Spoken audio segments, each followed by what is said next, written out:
آقای رئیس جمهور، من بچه فردوسیم، من بچه فرهنگم، من بچه هلال احمرم، من بچه پشت وادیم، من بچه استقلالم، من بچه حسین آبادم، من بچه پاک ساحلیم، من بچه آستانم. بزرگ شدیم توی کوچه هاش، توی لباسی و کارت بازی ها، کلوپا و خیلیون سرا، شبگردی و اشبازی ها، غم لابلای شادی ها، توی مدرسه مسخره بازی ها، بره گفتن ها و دعواها و برو باد بیا. خسته از مزرعه ها، کارگری توی ساختمون ها، حسرت ها و دردا، فکر چی میخواد بشه فردا. در خالی مستاجری فردا گرفت داریم کجا باید بریم. میخوای بیشتر بدونی سوال کن از مردا.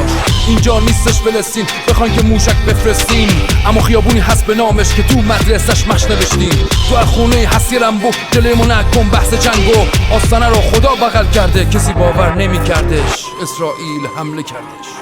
اینجا فلسطین نیست، رپرای ولی ایرانی خیابونی هست به واسطادن. نامش همه که رپرای ما تو اونور رو مدرسش خلاصه در دفاع از ایران از میدون خارج کردن. اما هم دیگه رو گوشتو بخوریم، استخونه بیرون فون کنیمی. اما از نژاد میرزایم، خیلی وقت همو ویرسایم. اسرائیل اگه هم مرزمو امی جاقالون ایشونو جور سر بون. از آسون تا پینچا امی زاکن نیستد اینجا. بزرگ مرد کم ندارمی، استاد موینو دشتستونی. نامردی هم رر ندارمی، آره بلا میستر بده بستونی. بلا میستر امی آسونه دنیایی داره برای خودش. همه جاش با صفا عشق از داخلش تا اطراف و دورش.